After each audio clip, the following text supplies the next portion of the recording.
Clytus, I'm bored. What plaything can you offer me today? An obscure body in the SK system. The inhabitants refer to it as the planet Earth. How peaceful it looks. It must be annihilated.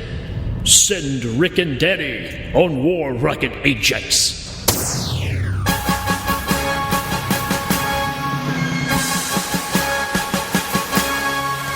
In 2013, Ming the Merciless, ruler of the known universe, declares the Earth to immediate termination. To accomplish this awesome decree, Rik and Danny are dispatched to the planet on War Rocket Ajax. The two encountered something they never thought they'd find, though. Movies. Stalled in their given task, Rik and Danny comb the movies of the Earth, sending reports of their greatness back to Mungo in what is now called the Hail Ming Power Hour.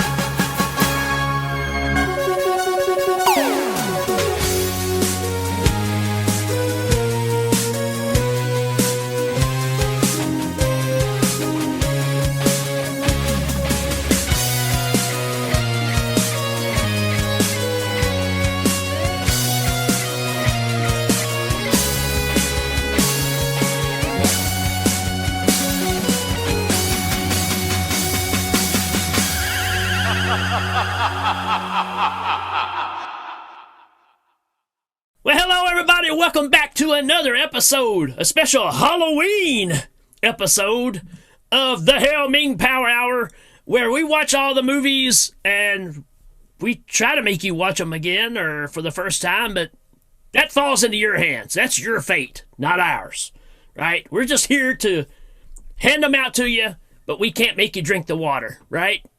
We are your humble guide. Right. And the guy with the big spoon that you drink out of is no other than, he's on that side, Danny Bennett. What's up, man? Yeah, hey, welcome back, everybody. And we're here to talk about, hopefully, I mean, I have no doubt that most of you are fairly familiar with this movie. And you don't need to rewatch it, but you want to because it's that good. But we're also here with a third host, one of our patrons, a hardworking man of horror, Bo Ransdell. How are you doing, Bo?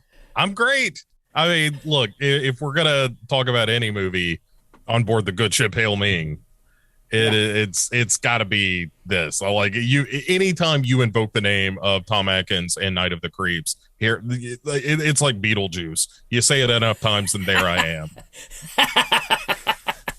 I have to remember that. The mighty Bo Ransdell. But this is the guy. Hey, let's just face it, folks. If it wasn't for Bo Ransdell and Duncan McLeish, this show wouldn't even exist. So he's the man. He's on more. He does more shows than the strippers in the champagne room. I mean, that's true. And I wish it were as profitable. And I was as limber. Yeah, really. Those are both good wishes. Maybe yoga and OnlyFans. I don't know. Yeah. I tried an OnlyFans, but it turns out there was only a fan. I don't need your money. Messages like, can we get this for free or what? I don't need your money, Aunt Ruth. Yeah. Well, this is uncomfortable for both of us, and Thanksgiving's coming up, so. All right, we're not going to beat around the bush on this. I mean, we're just going to jump right into this and get rolling because you deserve it. So, yes, we have, talking about wasting time, we've got synopsis for the mighty Night of the Creeps. I've got two.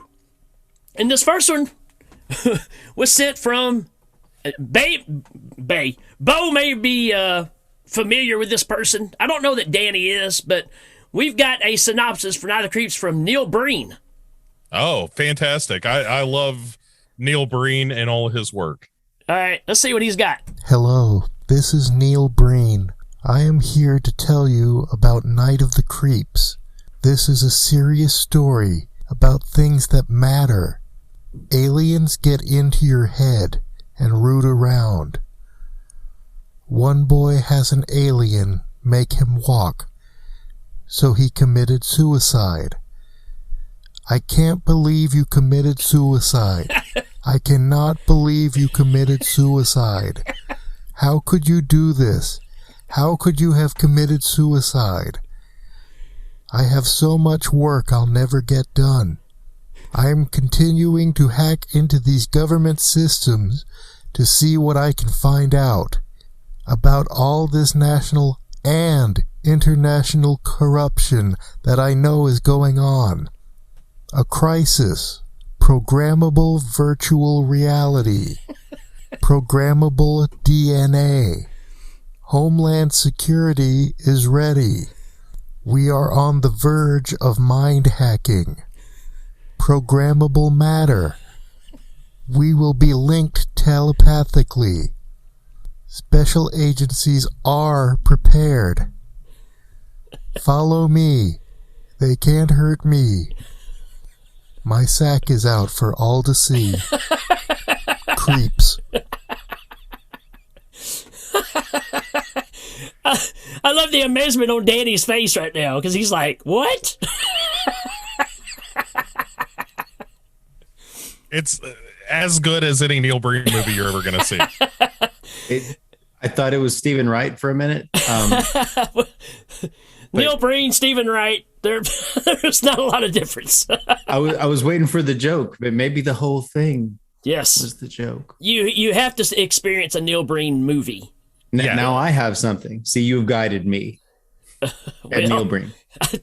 Don't hold me accountable for that, dude. All right, one more synopsis real quick. This was sent in from another person that's been kind of absent for a while, but we got Mike Tyson.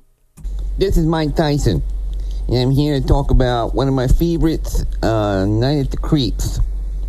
I really like creeps. They're kind of like, like real thin, fluffy pancakes. And, you can put some whipped topping on them. Maybe some cherries. IHOP does them real good. Yeah. I've just always really liked crepes, Mike, it is crepes, not crepes.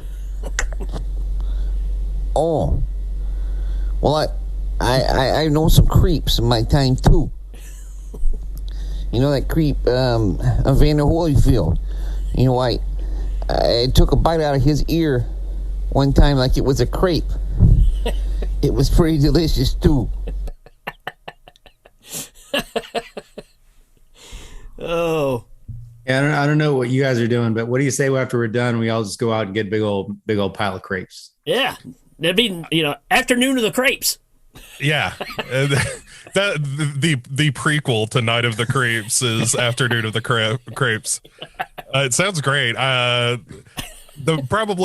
I ended up having some crepes not long ago at that Pancake Pantry in Gatlinburg.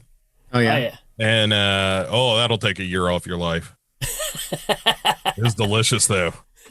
Speaking of taking a year off your life, Danny Bennett, what's your number one reason to watch Night of the Creeps? Okay, well, everybody's number one reason to watch Night of the Creeps has got to be Tom Atkins. Yeah.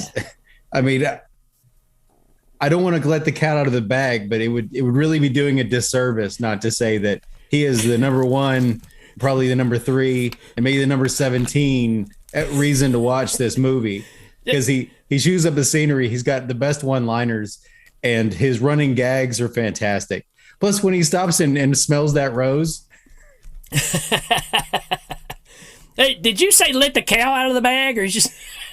I don't want to let the cow out of the bag, man. All right. It's a big bag, and it was hard to get him in there. Yeah, without a doubt, Tom Atkins.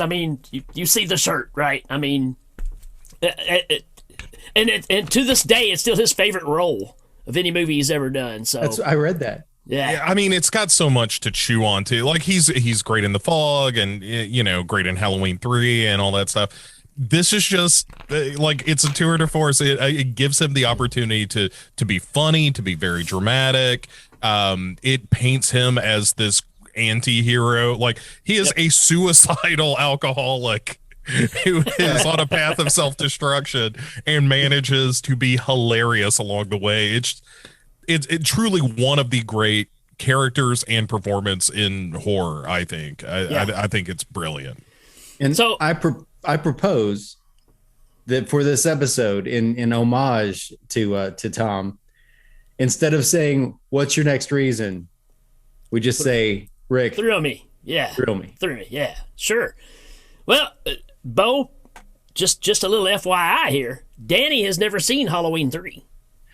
It's something that I'm familiar with the movie. I know the plot of it, but I never saw it back then, and we were talking about it. I need to catch it this year.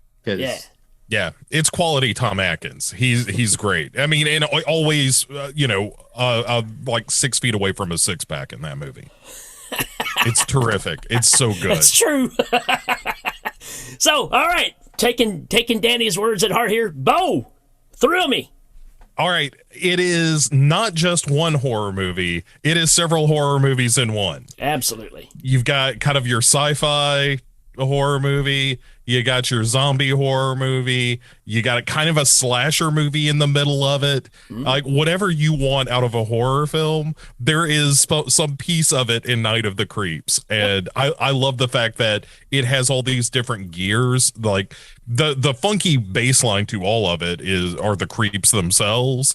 But, you get this 50s throwback at the beginning and the zombie movie at the end, and in the middle there's like 2 or 3 kind of things, and it's so good. Like the movie just keeps, like, every time you think like, okay, well, I see where they're going here, it just takes a left turn. And I, like, the first time I saw it, this movie blew my mind. Oh yeah. And even watching it now, I'm still completely enamored by how often it changes up the game within the film. It's so good. Yeah. That's actually on my list. It's a horror movie love letter. It pretty much captures everything. So, it's strange to even think that this movie came out before Monster Squad, right? Yeah. Even though it did. He did this one first. But this is that love letter of the the 50s sci-fi, the 60s, 70s. And then you look at, 80s as well, because that's when it takes place. But then you look at Monster Squad, which is 30s and 40s horror mixed with modern day. So he really is into this love letter kind of thing. And that's what makes these movies great. And that's what makes them stand the test of time, even though they were considered kind of flops. When I met Tom Atkins, when he was first starting to do the horror tours, he didn't have anything Night of the Creeps at his table. And people were saying, he said people kept asking, hey, where's the stuff from this movie? So people that worked at Texas Frightmare went and printed off just tons of a one still shot. They actually took the video and played it and took a still shot. He sold every picture that day that he had of that stuff. So, I mean, I got one of them too. And he's like, I can't believe this movie is just now getting to the point to where people are enjoying it like they are. So this was in, I don't know, 2008 or so. So the DVD hadn't even come out yet. So the first time I saw Night of the Creeps, it was just a TBS movie on Tuesday night or something. I was sitting at my house. I was living at home and doing nothing. And this movie came on and I had no idea, I don't even think I knew what it was called until afterward, when I was like, what am I watching? But I mean, I was like, oh, this looks like the kind of movie I would watch. And then I watched it all the way through and I was like, what the hell did I just watch? Because I mean, when he's in the basement, anyway, the end game of that movie, it, like you said, Bo, it just blew my mind. Yeah. All right. I got one. So not only do you get Tom Atkins, but you get Dick Miller. Even if it's for a short scene, but you get him playing Walter Paisley again, like he's played in every movie. That whole flamethrower scene is just gold. Yeah. The laughter that when they're both kind of chuckling about flamethrower. Oh, it must be a knife. You're breaking out the hard artillery. Yeah. I just need that requisition form. Yeah, that's the thing, Walt. That's the problem. That whole scene, it's heartwarming when you watch it now. It's like these two great genre actors clearly having a good time. Oh yeah. And it does your heart good, man. Anytime you see Dick Miller, it's wonderful. But seeing him kind of cut up with Tom Atkins, it's terrific. Yeah. And it's that thing where you can tell that this movie you're allowed to turn loose. You're not taking this movie too seriously, so you can have a lot of fun with it. And I think that's something we've really lost, man. I mean, you get one here and there, but for the most part, you've kind of lost that. Hey, we're just making a fun roller coaster ride movie, which is something we've been kind of covering here the last several episodes. And, there's something so special about that we don't really see that much anymore. Everybody takes everything so literally and so seriously. Well, I guess you can just do so much technically that, the whole Grindhouse movie that, it looks good enough isn't enough anymore. It has to look great because somebody with a lot less than you can make their movie look great. So it kind of levels the playing field. And at the same time, it makes the playing field so high that, making a movie for fun, it kind of is, unspeakable. Yeah. Yeah, there a couple of recent, like Scout's Guide to the Zombie Apocalypse or Deathgasm, kind of lower budget films for sure.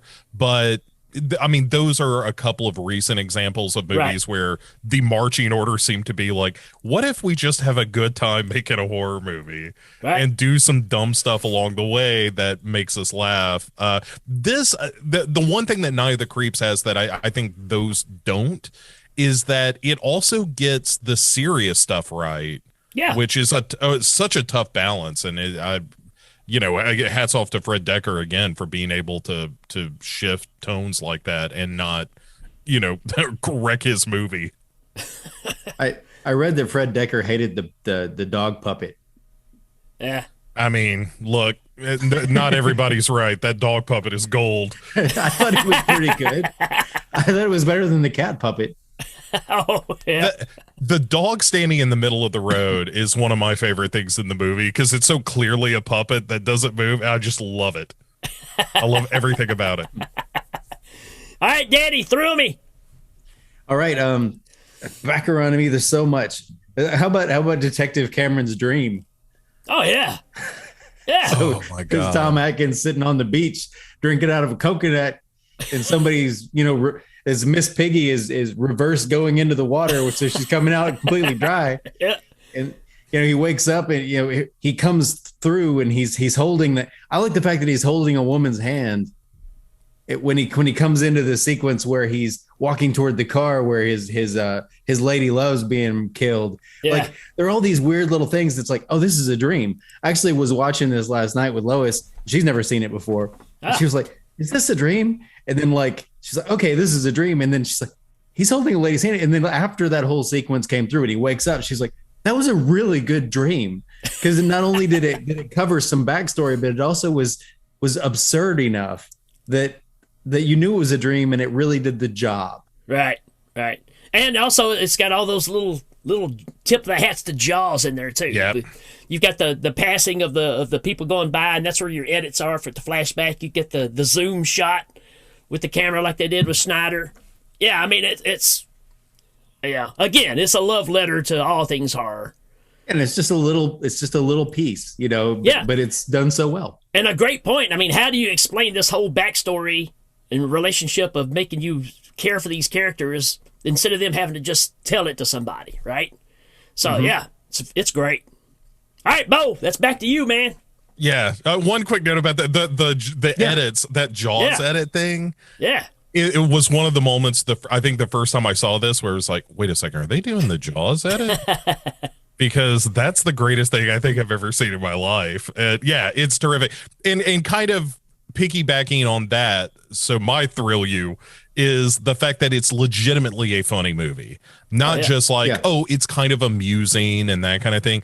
It legit makes me laugh. Yeah. The janitor walking down the hallway going screaming like banshee. The fact that he has carried that with him all day long, that he could not get over how funny that was. Yeah. That kind of stuff. The character of JC has some legitimate lines that I think are very, very funny. It's all Greek to me. Yeah, the That's terrific. Yeah, funny as a crutch. Am I right? Yeah. You know, all JC is a reason all by himself. He's that sidekick character that you have in so many of those movies, like My Science Project. Yeah, but he does it so well. Yeah, he's a great character. I mean, there again, just all these really funny little moments, like when the Brad, the boyfriend, has been zombified. Yeah, and they're having that conversation on the porch of the sorority house, and she's like, Brad, I just think that we're really growing apart, and he's behind her, and those things are just falling out of his mouth. I mean, they're making a thunk, thunk, thunk sound out of his mouth. Oh, it's so good. It's so funny, but it's gross and wonderful. It's all those things at once. I love it.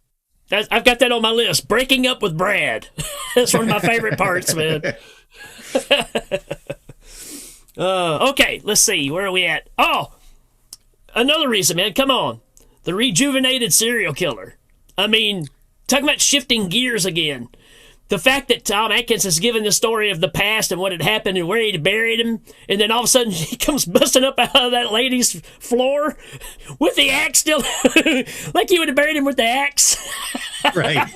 He threw everything into the hole, I guess. He's an axe killer. That's his identity. What's he going to be without an axe? Yeah, you can't leave it as a tombstone or whatever, like a grave marker, so you just throw it in with him. I love the fact that there's that great moment where the two cops are looking for him. Oh, yeah. And they're like, we're never going to find him. And you just see them drive by. Oh, it's so good. I love that so much. I mean, when they catch him in the street, in the alleyway, and that's where Tom Atkins goes, basically, no effing way, Yeah, I killed you already. Yeah. His story, when he is telling Spanky the story of killing this guy. The best. It's the moment where he says, guess what happened next? Are you sure you should be telling me this? Wrong. Close. Yeah, close. That's what it's close. Yeah. I buried him. I buried him on the campus. Yeah, it's all of that, everything surrounding that whole storyline of I killed this dude because he hacked up my girlfriend who had dumped me. And I don't know why I'm telling you this story, but I kind of feel the need to. Oh, it's so good. And just his constant wanting to do himself in and just end everything. Oh, the whole taping up the door, turning on the gas. Yes, pulling the tape off the door to answer it. Of like, I was almost dead. Gee, I hope this better be important. All right, Danny, what you got next, man? All right, I will thrill you with the eating corner. So he comes into the first crime scene. He sets down that briefcase. The only thing that's in it is this wrapped up hoagie. He puts it on his crime file, and he walks across the room and just starts eating it. He's not even walking toward the body. It's over here. He's just eating it. Again, I was watching it with Lois last night. She was like, that was a really empty case. And I was like, yeah, it was. And I was rewatching it this morning, and I had to go find her. I was like, what was in that case? A sandwich, because we noticed him eating, but I didn't notice that was the only thing in the case. It's and in every scene that guy's in, he's eating something. He eats a Twinkie when David Paymer comes off the coroner's table behind him. I had to look up that guy's name because I was like, I've seen that guy in too many things not to know his name. But and then he's eating on the porch when they find the body in front of the sorority house. I don't know what he's eating because he's finishing up, but he's still chewing it. It's just such a great gag. It goes back to those Italian giallo detectives, right? They're either drinking or eating something. I mean, it's so like John Saxon drinking that glass of Coke in front of that fountain. Yeah. Well, I don't know that I'd ever realized that was the only thing in his case was the sandwich, and that makes it about 1,000,000 times better. That's his lunchbox. And maybe the folder was in there too, but I mean, it was like the only thing of substance that it was wrapped in cellophane. Oh man, it was so good. Oh, all right, Bo, what you got next, man? All right, I'm going with the heartbreaker here, and that's JC's tape that he leaves. Yeah. which it serves kind of two functions. That like there's the exposition that it gives you of like, oh, I'm telling the hero of our film, you can kill these things with fire. Yeah. But the moment that I like get the chills is when he's like, and I walked all by myself, you know. Yeah. And you're just like, man, this is like genuinely affecting me emotionally. Yeah. Because I'm so bought into their relationship, and it's partly because of the speech that JC gives him about, like, you know, I'm never going to have a girlfriend of my own because of being handicapped, or that's his perception of it, and Right. so I'm living vicariously through you, so I want you to be happy. Yeah. And it's such an emotional moment, and then it pays off with him saying, and I was able, even though I'm dead, I don't have a pulse anymore, but I'm going to be able to save you one last time. Yeah. And it's, it breaks my heart. Yeah. It's good. And, you know, like, so I don't want to add to it, but two things, you know, one, JC's handicapped and he has to walk with the crutches, and there's never a point really made about that. I mean, like he says it to his friend in conversation, but it isn't like, it doesn't define that character in any way, really. And two, at the end of that, he tells him he loves him. Now, it's very possibly a platonic love, but you know, they're together, and he tells him, he said, you know, because after I heard that, I watched it the second time, it's kind of like a lot of the conversations you get, you know, he seems enamored with his friend. He wants him to be happy, just like we do for all of our friends, but it seems like there might be something a little more there. I don't know if that's there because it's not underlined, because it's not necessary. But both of those are things that are in the movie that you don't expect to be there for a movie that's this fluffy, you know. Right. Yeah. It's they could be there. You could read them in, but it's something that you might find in a movie that's very dramatic. You know, you might find in American Beauty or something where it's like, well, I wonder about this character. You don't expect the CJ character to be the character that you're wondering about, because it's just like you said, this final speech has such gravity that it adds more drama to the whole movie. I think it's great. Well, my favorite role that JC had is when he was in Just One of the Guys. So Yeah. I thought him and the girl from that kind of looked the same. Okay, you had me going there. I was like, because he looked familiar, and I kept thinking, I've seen this guy in something. But I looked him up, and he looks like he's mostly a producer. I kind of looked him up to see if he really had to walk with those crutches, or if that was just a thing. Yeah, I mean that scene though. Back to Bo's discussion of that is, again, you're on this fun roller coaster ride. You got some scares and spooks here and there, and it gets really dark and really serious at this point. And like you said, it's laying down the information of the aha. Here's how you can win. So it's just, again, it's brilliant how this movie is put together. For somebody to take the concept of, I'm going to take all these different ideas that I love growing up and make a functioning movie out of it, and it actually work. That says a lot about the writing. So, yeah. Decker's the man. Yeah, it really is a high wire act of a screenplay, and the fact that it works even half as well as it does would be a shock. Yeah. So, all right, I'm going to say one of my favorite scenes is the bathroom scene, right? Because that's kind of where JC's doing his business in the bathroom, and that's where the janitor comes in, his head's busted open, you got all the little slugs going everywhere. That's where you find out they can be killed by fire. But the cool things about it is in the stall, there's two things. When he's sitting there in the stall is written Striper Rules. Which, growing up, I was a huge Striper fan, so that was a big deal. But how about out in the actual bathroom lobby, you see a sign that says Go Monster Squad. Yeah. So, it's a nice little breadcrumb. Like if like Midnight Mass, that new Mike Flanagan joint, recently somebody pointed out, like, oh, there's a copy of the book Midnight Mass and a couple of other Flanagan movies. Yeah. Well before he had ever done it. So yeah, it's definitely Fred Dekker being like, guess what's coming, y'all. Yeah, here you go. I love that. Yeah. Striper Rules coming next. To hell with the devil. Yeah. Coming at you. Hell with Yeah. Well, I know you're a big Striper fan, but I mean, what about the other rock and roll cameo in this with Brian Johnson driving the bus?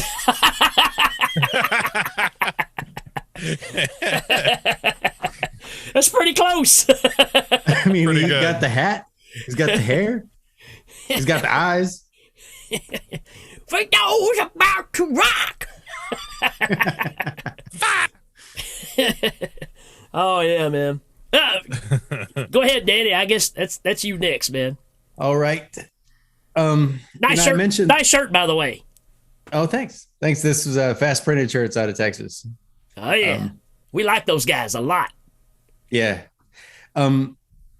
So I mentioned it earlier, and I just want to mention it again because, so I was reading just director's commentary things, and I love director's commentaries, but apparently the scene where Detective Cameron smells the rose on the way into the sorority house was ad-libbed because Tom Atkins said the character was a romantic, so he felt like he should do that. And I think that's funny because later Plan 9 from Outer Space is playing on a movie or on the house mother's TV screen. Right. And it's the scene where Bela Lugosi stops and smells the rose. Yep. On the way out of the house. I don't know if he picks it or if he just smells it, but that's not the part of the scene it's showing. He's walking out the door, but he's about to. Yeah. And I thought, oh, this was an homage to that because, Plan 9 from Outer Space is in there, even that scene. But then I read the director said that was ad-libbed by Tom Atkins. So that's just a fantastic coincidence. Cool. If it is. I mean, the director might have not known, but or done it and just not remembered or whatever. But there's another mention of Plan 9 in the 50s segment as well, where one of the girls mentions Plan 9 from Outer Space as well. And what about that meteor? Yeah. It's all in fire. It's coming in. It looks like a briquette from the barbecue. Just it's great. I mean, it looks like something. It's on a string or whatever. Yep. It looks just Classic like something 50s. out of a 50s. Yeah. Awesome. And I love the fact too, and we're jumping around everywhere, but still, just the whole opening with, you got the alien that's got the slug in it. You can see it in its eyes. Its eyes are a different color, running around naked, getting ready to launch these slugs out. Right? I mean, again, trying to take all these things and make a movie out of it. You're like, how's that possibly going to work? And it does. And the closed captions. I love the closed captions. They're just alien symbols. It's like, why bother to show me the translation that I can't read?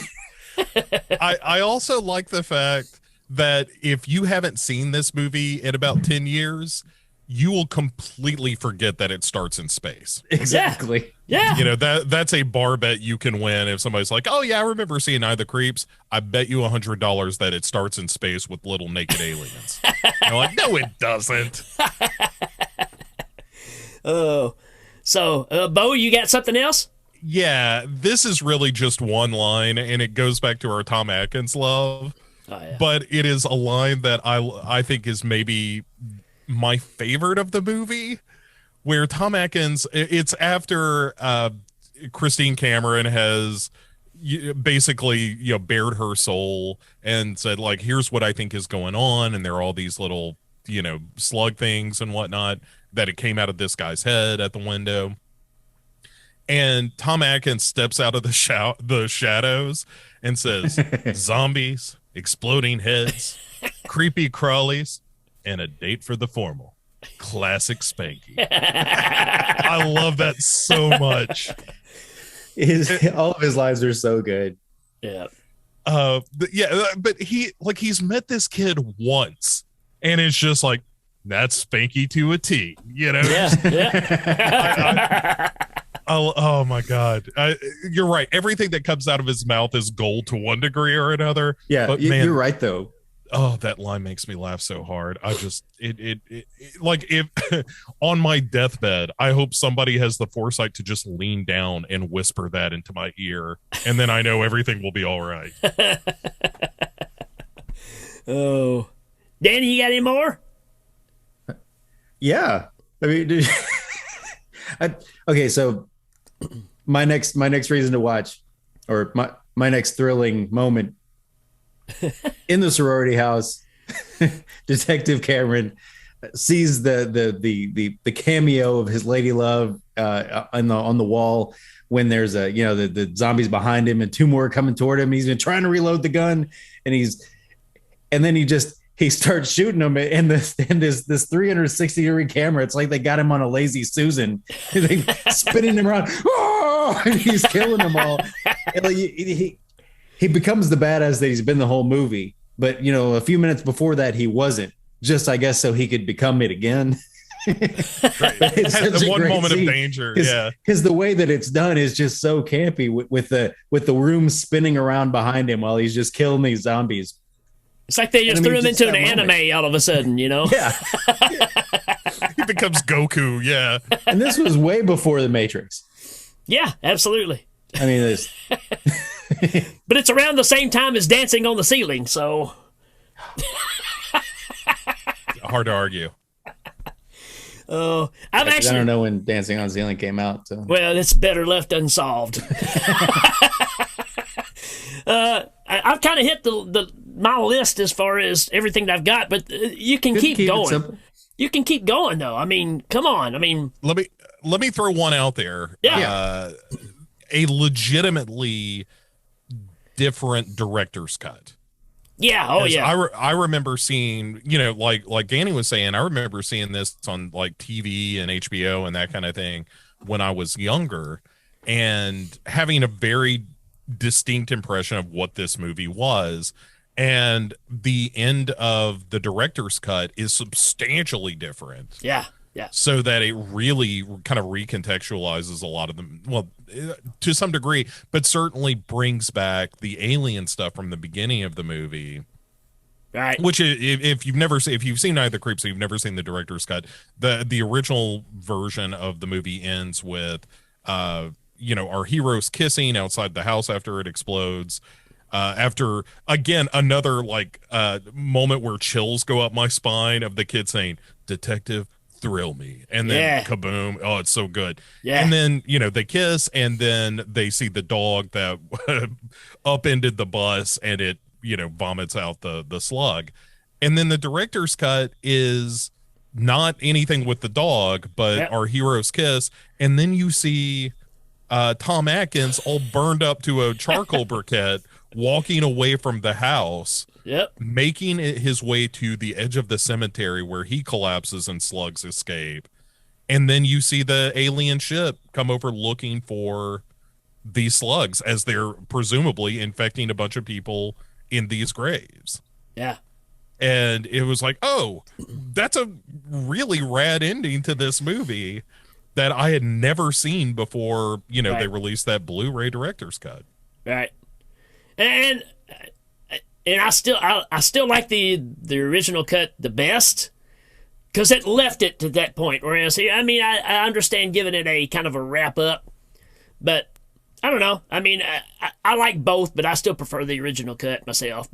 And that may be just because that's the impression you get, right? It'd be like if they came out with another cut of Reanimator and they added some extra stuff. You'd be like, it's nice to see. Mm-hmm. But in my mind, it's this one, because that ending of the dog and one coming out of its mouth and it goes to the camera and it just goes black. I mean, basically saying it never ends. But on the other side, you get kind of a Return of the Living Dead kind of ending, right?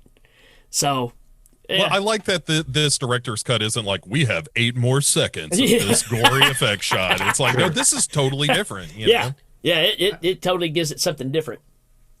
Yeah, apparently an editor went in and re-edited Fred Decker's whole movie because they were upset with how much they wanted to cut a ton out of it. Like, he apparently had a whole lot more movie, and they kept telling him that they would come onto the set with a stopwatch, and I'm sure that was difficult for him to work under. I'm glad that his story got put out there, because it would suck to put so much love and so much work into something just to have somebody else cut it to ribbons. But it's not a huge difference, though. I mean, you're talking maybe a minute extra footage. Yeah, Bo. I mean, that's kind of what it's not much. It's not a ton, but I like the fact that it changes it changes the conclusion of the movie, and it really does. It sort of implies that our heroes are going to survive and go on, as opposed to, now they're probably infected. Right. And also, I like seeing the corpseified Tom Atkins with the cigarette still in his mouth, shuffling along. Yeah, it's pretty good. My favorite part is when he stands up and he says, "You can count on my stool." Wait, wasn't that CJ in the bathroom sequence? Yeah. And we've talked about them, but I think the actual look of the creeps themselves and the way they wiggle across the floor and everything, really unsettling. Yeah. I think that's really creepy. It still works. When CJ's on the bathroom floor and they're just like zipping around all directions, it's like, you're never getting out of there, man. Yeah. There's like 80 of them in there. How about the one that when he puts the matches down there and the one hits it? It's almost like seeing a car wreck at Daytona or something. It's like, well, and one of them one of them cuts his hand or something. He reaches down for those matches and he's like, ow. It's like, what did it do? Yeah. Hey, how about the fact that we are conveniently storing brains in the basement of the sorority? I mean, the point where they go downstairs, where Spanky and his girlfriend with the flamethrower are heading down the steps, and the kind of reveal of, here are a bunch of shelves, here's Tom Atkins with duct tape over his mouth, which I really like, telling them like, get out of here, and then you sweep to the right and there's just a writhing pile of these things. Yeah. And especially when they're on their way out and you see them like skittering along the rafters and that kind of thing, it's like, this is gross. And what about, like you said, he's got the tape over his mouth and he moves it to tell him to get out. One of them shoots for his mouth and he just catches it midair. I mean, I don't think that's the so, most you son of a badass bitch. thing I think I've ever seen in a movie. Because up until then, everybody's like, oh no. Right. He's just like, JC's like, oh, and he's like, it just throws it back down, like back to the pile with you. Yeah. How about when they get ready to attack him, though, they create this formation? It's like they know what they're doing. It's like there's 5 or 6 of them like, all right, 1, 2, 3, go.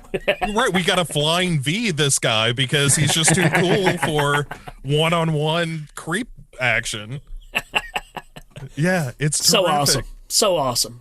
And again, I mean, if you don't watch this movie and don't have fun with it, then, man, you're a sad, depressed person. Yeah, it's the whole reason in the movie Lost After Dark that I did, the whole reason that they all have names that are reminiscent of horror directors and scream queens is because of this movie, because this movie was so formative. I was like, well, if Fred Decker can do it, what's good for the goose. So yeah, I totally ripped that off from Night of the Creeps. Right. Yeah, I mean, just take your pick, man. It's pretty much every name, right? Yeah, well, it's just, I mean, it's a tip of the hat. It's basically saying, like, I love the genre so much, and a bunch of people have done it now, and, it's kind of old hat, but, it definitely is sort of acknowledging that you love this genre, and you want to, just kind of pay homage to the directors, and Fred Decker did it. I as far as I know, before anyone else I had ever seen do it. Yeah, and I really like that. I think that's a really nice move. As if the movie itself didn't tell you that this guy loves horror movies. He's like, no, they're all named after modern and classic horror directors. So yeah, It's great.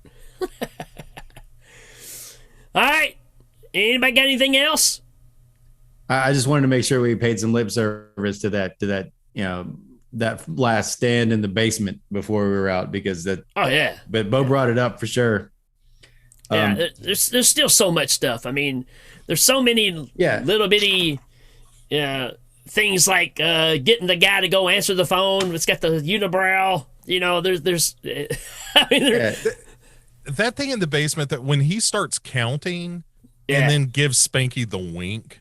Yeah, like kind of saying like, it's cool. I know that I'm gonna die, but this is kind of where I've wanted to do this for a while. All right. This gives my death a purpose. Yeah. The only thing that, and we pointed out the whole way through, is the self-awareness of the film. There are a lot of quips to, what is this, a B movie?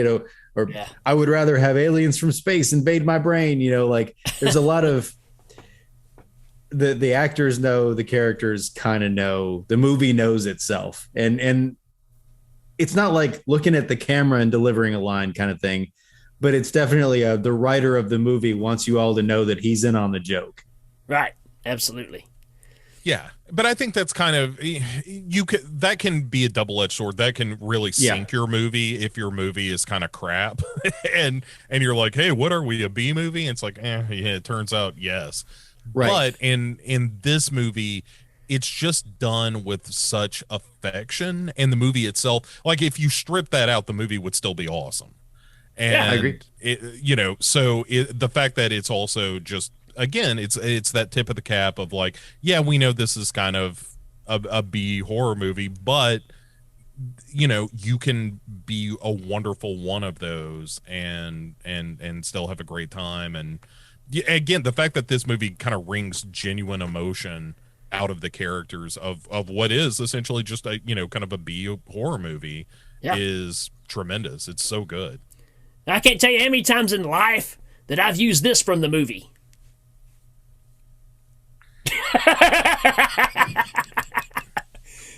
Dang! I got attacked by a wasp. Sorry. Oh, no. Landed right on me. We don't normally have wasp in here. We need to have that checked out, Danny. Yeah, there's... I'm not knocking that thing down. If I knock down that thing, you're going to sting me. Sorry, Bo. Yeah. Sorry. Yeah. I normally I kind of had my eyes on it, and then the next thing I knew, it was on me. Oh, that was funny because I was watching him earlier, and I noticed he kept like looking up, like I was like, "What's going on?" And now we know. yeah. There's turns out there's an infestation on the ship. Oh, maybe if you get stung, you turn into a zombie. Who knows? I mean, fingers crossed. This might have something to do with those little short naked dudes that came on last week. They were working on the AC units. Billy and Scott. Hail Ming. less scary dad, more scary creeps. Cool. All right, so what we're going to do right now, folks, we're going to take a little short break. We'll be right back. Well, I said we would.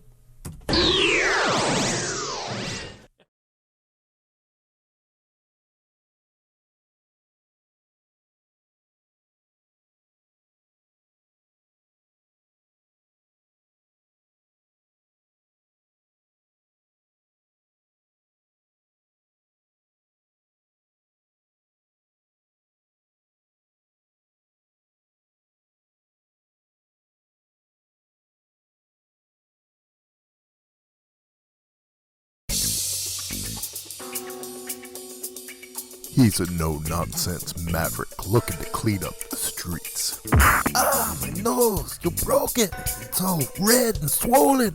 Looks fine to me. He's a raging animal looking for payback. You think you got what it takes to take the tarantula off the streets? The tarantula runs this place, man. Spider on the wall. Don't you have any brains at all?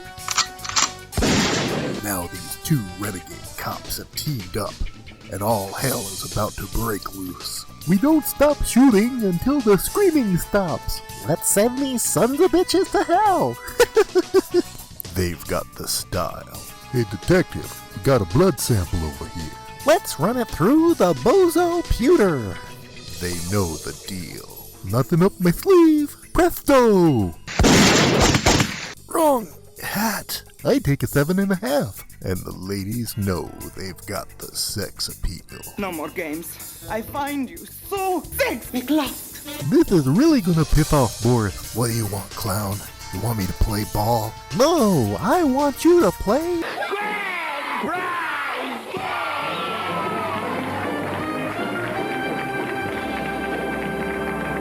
This summer, Moose and Clown take it downtown.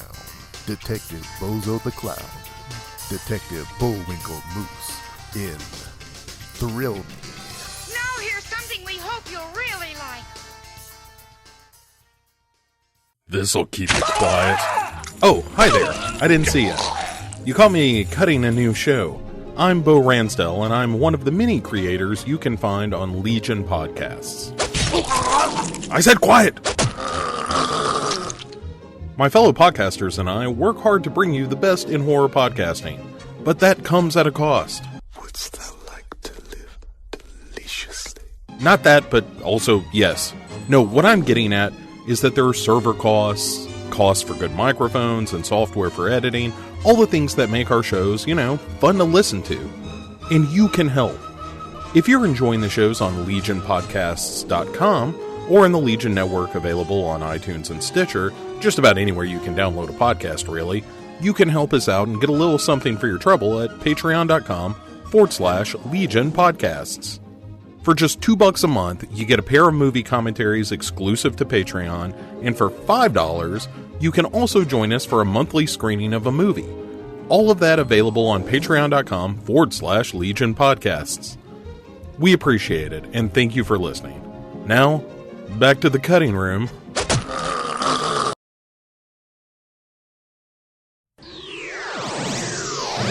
All right, everybody, welcome back. We hope you enjoyed this episode. And man, again, we can't talk enough about Night of the Creeps. It's just a stone cold classic. If you have not seen this movie and you call yourself a horror fan, you're missing a critical point in your horror watching career. That's for sure. So make sure you check this movie out. You can see all three of us are all doing this. So you can't recommend this movie high enough, in my opinion. Yeah, it's one of my favorite movies ever. Like it's a total comfort food for me. If the world is bringing me down, I can throw on Night of the Creeps and immediately feel better about things. It's just the best. Absolutely. Anything to say, Danny, on that? I agree. It's a lot of fun, and just to your point, we could talk all day about it, but your time would be better spent to just go ahead and track it down and play it for yourself, because you'll enjoy every minute. Absolutely. And being that we're so caring about you, normally in these shows we do our show, right? Our prize game called Get Fact. But being that we have guests, we decided that our guest is more important than you, so we're not going to do those. But I do want to say we have had a winner. For all of you that either have been listening or are not listening and don't know what we're talking about, we've been giving away prizes, y'all. And I want to say this gift right here is for John Bell. He won from our last episode that we had to Get Fact on. Now, he's not getting this case because that's my personal case for 2001 and the Kubrick trilogy. But what he is getting is what's the gift that's inside that really matters, which is a copy of, where are we at? Werewolf versus the Vampire Women. Not to mention we're going to send in some other Hell Ming goodies as well. So congratulations, John, on that. We appreciate also directed by Stanley Kubrick. Yes. A lot of people know that. Not a lot of people. I just want to know who wins. Well, you have to watch the movie, yo. I know. Well, right now, John Bell won, so. Congratulations, John Bell. Yeah. No matter who wins, we lose. I think is how it goes. Yes, that's kind of the truth. So there you go, folks. We've lived up to our word. We actually are giving away prizes, even though we didn't intend to. Hail Ming. All right. So enough about us. Bo, tell us what's going on in the world of Legion Podcast. What's not going on in the world of Legion Podcast? No, we're in the midst of doing the 31 Days of Halloween. As of this recording.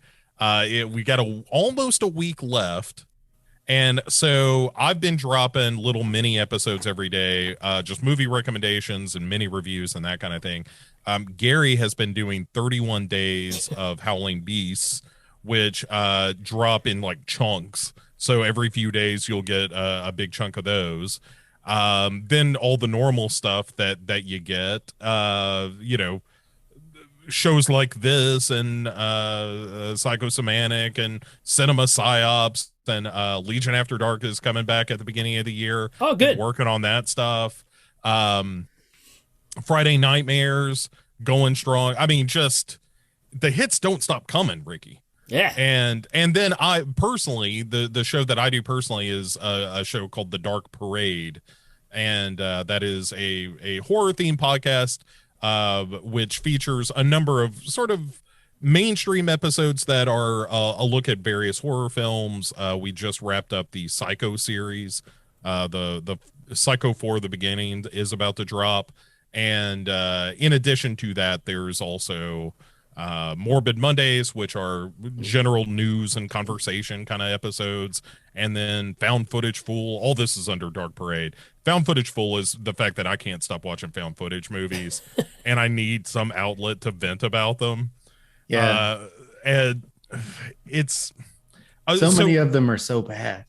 Well, okay, so I set up a list of 5 criteria that makes a good found footage movie, and I basically just judge against those 5 criteria.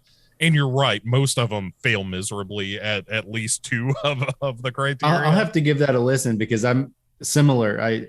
Rick can tell you, ever since the genre came out, I really can't resist checking them out, even when I can see that they're not going to be good. I have to watch them. Yeah, it's a real sickness, and I'm glad that you share it as well, because at least I know I'm not alone. But I start going through those Tubi lists and I'm like, this one's about a haunted asylum. You know, they all are about haunted asylums, it turns out. So but yeah, I adore watching those movies, but then when I get to the end of it, I start questioning my life. And so those little bonus episodes are me trying to make sense of this perversion I have. But yeah, so all of that stuff is under Dark Parade, which of course is on Legion Podcasts. And if you go to legionpodcasts.com, you can subscribe to that show and the whole feed, so you get every show on the network. Or you can just find the individual shows there and subscribe to the ones you like. Whatever you want to do. You can also go to youtube.com/Legion Podcasts. There's live streams and some video versions of the podcast and whatnot. And if you really want to support the network, you can go to patreon.com/Legion Podcasts. And on that Patreon, you get early access to some of the shows. You get exclusive access to shows and bonus episodes that you can't hear anywhere else. And then once a month, you'll also get a video program called the Ouija Experiment, which is a series that I do with a rotating series of guests, where we look at a movie with the word Ouija in the title, and using scientific measurement determine whether or not it's a successful movie. Have you covered every Ouija way but loose yet? Not that we haven't done that one. We've done Ouija Mummy, we've done Ouija Shark, we've done Ouija Warehouse. The Ouija Room, I think we've already covered. But it turns out that they drop about 3 of these a day, so we're never gonna run out. So there's one that's been floating around called Ouija Japan that's just like, it's just a matter of time before that appears. And Ouija Shark 2 is either out or coming out, so Ouija Shark 2. Yeah, just when you thought it was safe to go back to the Ouija board, it's Ouija Shark 2. I'm trying to think of how that could possibly work. Well, it's got to tie back to Ghost Shark, right? Somehow. It's a giant puppet floating shark that attacks people in Ouija Shark. And I can only assume, and the budget of Ouija Shark was about $37. And I think they've doubled it for Ouija Shark 2. So that we're in for something special. We're not in 3 figures yet, but high 2s. Yeah. We'll both be in trouble if there's like a, Ouija Shark Diaries, where they have the found footage of the first people to find Ouija. I'll be stuck watching it. It'll probably be 6 hours long too. Yeah. Ouija and nothing will happen until like 4 minutes till the end. All right. That is the biggest problem with any of the Ouija movies, is taking the wrong lessons away from Blair Witch, of like, well, you just slowly ramp up the tension until everything kind of explodes at the end. Right. Which it totally works for Blair Witch Project, but it turns out if you don't have like good improvisational actors for your film, it just turns into unwatchable dreck. Yeah. Where they're just like, boy, it sure is scary camping out here. And that's like 15 minutes of your movie. Oh, it's just the worst. Then it's kind of like, that's great. That's great. This is great. Yeah. Yeah. I mean, what was the Behind the Sightings was the first one I did for Found Footage Fool, which was all about, hey, what about all these clown sightings that happened in like 2016? But it takes place in the modern day, and they're like, oh, like the movie missed the wave of that. Right. So, and also doesn't answer the central question of what's behind the sightings. It's just some stuff that happens. And then you're like, well, that doesn't explain anything. So, wow. Yeah, I'm an idiot. That's just that requires a lot of time. I'm sitting there going, how in the world do you have time to dive into this stuff? It's because my girlfriend is a nurse, and so she works a bunch. Yeah. And leaves me alone to do stupid shit like watch found footage movies and movies with Ouija in the title. And then she's like, what did you do today? And I'm like, it's better that you don't know, because you're gonna have so much less respect for me on the other side of that conversation. And what's bad is, even if it was like porn or something, be like, okay, but Ouija again? Right. Come on. Yes. If I was like, I've been feeling sexy all day, baby. It's not that. It's like, I just watched a bunch of people wander around in the woods for about 80 minutes. And then there was like 3 minutes where a Bigfoot chased them. Right. That you get to see like its shoulder, Yeah. Right. Like a flash. It just sweeps across the camera real quick. Looks about as good as the Sasquatch costume I've got right over my shoulder.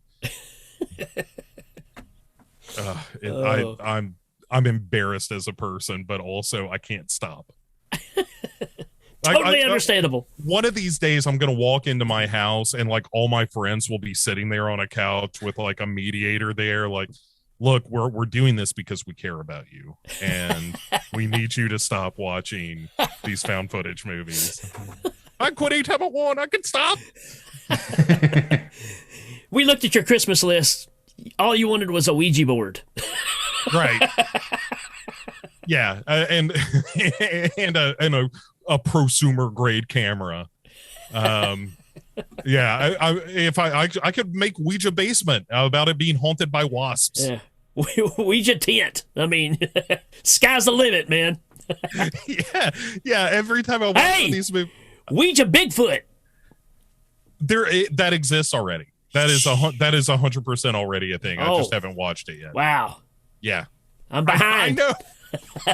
I know. Like, no matter how dumb you think your idea is, it's already been made. It's like they just went through the dictionary, found all the nouns, and added Ouija in front of them. Yeah. Yeah. I don't know, man. I can get pretty stupid. Like Ouija Herculoids. It all started with Ouija Aardvark, though. Oh, yeah. All from Ouija Aardvark to Ouija Zinkleberry. Yeah. It's a very rare berry found in Zinkel. Yeah. Yeah. But somehow all these movies are still 90 minutes long. You know, like. Like, fingers crossed. I feel a little bit better when I hit one that's like 87 minutes or 82 minutes. I'm like, all right, well, at least it's not 90 minutes. Right. I don't know why that 8-minute difference matters, but it does. It does. Yeah, it does. I could fit in those 8 minutes. I could probably fit in like, Ouija backyard. Yeah, sure. Ouija bathtub, It's, yeah, again. like I said, Ouija hospice care. All of it works. Yeah. I think Ouija backyard is a porno. There probably is like a Ouija OnlyFans. All right. I don't know where to go from this. So we about Ouija'd out.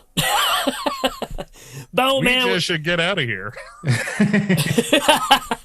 Man, we really appreciate you coming on. It's always a blast. And just thanks for everything you do for everybody here at Legion. And just, again, you're just the best. Oh, thank you guys. It's always a pleasure to do this. And yeah, hey, we're going to Talent Springs tonight. I know you guys are relatively close. So, feel free to join us for the haunted houses in the greater Kentucky area.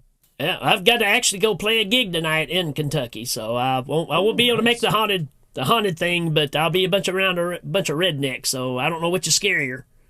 Yeah, we're going to eat at that Patty's Plantation place and then going to haunted houses. So that's my Kentucky evening. You know what? You'll be close to where I'll be actually. So that's nice. Not bad. Yeah. All right. Well, depending on how the haunts go, you'll have to let me know where you are.